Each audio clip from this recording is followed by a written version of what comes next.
Hi friends, எல்லாரும் எப்படி இருக்கீங்க? நல்லா இருக்கீங்களா? வாங்க இன்றைக்கி நம்ம ஈஸியாக எப்படி இயரிங்ஸ் மேக் பண்ணலான்னு பார்க்கலாமா? வாங்க. அதுக்கு தேவையானது தூள் செய்யக்கூடிய குக்கி, ஜம்ப்ரிங்கு, ஸ்டோன் இது மட்டும் வச்சு நம்ம எப்படி செய்யலாம் பார்க்கலாம். வாங்க. ஃபஸ்ட்டு ஒரு ஜம்ப்ரிங்காக எடுத்துக்குவோம். அதை வந்து கொஞ்சம் நெரிச்சு விட்டு அது உள்ளுக்குள்ள வந்து ஒரு ஸ்டோன் வச்சு இது பண்ணி அந்த ஜம்ப்ரிங்கை மாட்டிடணும். இன்னொரு ஸ்டோன் எடுத்து அதே ஜம்ப்ரிங்கை இங்கிட்ட மாட்டி விட்டணும். மாட்டி விட்டு அதை டைட் பண்ணிடணும். டைட் பண்ணிட்டு எடுத்தோம்னா அதில் வந்து இப்போ ரெண்டு வந்து ஜாயின் ஆகிருக்கும். நான் செய்கிற மாதிரியாக பார்த்து செய்யுங்க. அதுக்கப்புறம் இன்னொரு ஜம்ப்ரிங் எடுக்கணும். திருப்பி அந்த ஸ்டோனில் மாட்டிட்டு இன்னொரு ஸ்டோன் எடுத்து அதிலே அதே மாதிரி மாட்டிடணும்.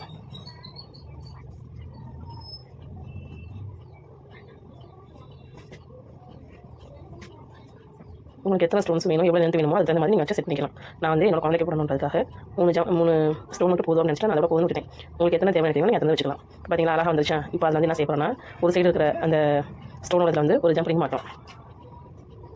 மாட்டி அது அதில் உள்ளபடியே அந்த குக்கியை எடுத்து இந்த மாதிரி மாட்டிடும். அந்த ஜம்ப்ரிங்கில் அந்த தோடையும் அந்த ஸ்டோனையும் எடுத்து மாட்டிடும். இப்போ வந்து அந்த இயரிங்ஸ் ஊக்கையும் எடுத்து மாட்டிடும். மாட்டி டைட் பண்ணிடணும். டைட் பண்ணோம்னா இப்போ அழகான இயரிங்ஸ் ரெடி. அழகான தோடு வந்துருச்சா? பார்த்தீங்களா இவ்வளோ ஈஸியாக இருக்குன்னு? அழகாக இருக்கா? இதை ஈஸியாக நம்ம செஞ்சுக்கலாம். பிகினராக இருக்கிறவங்க கூட ஈஸியாக செஞ்சுக்கலாம். பாருங்களேன், இப்போ பாப்பாவுக்கு காதில் போட்டுருக்கேன். இந்த தோடு பார்க்குறதுக்கு எவ்வளோ அழகாக இருக்குது பாப்பாவுக்கு. ஓகேவா? வேறு அடுத்த ஒரு வீடியோவில் நான் சந்திக்கிறேன். அது வரை உங்களுக்கு வந்து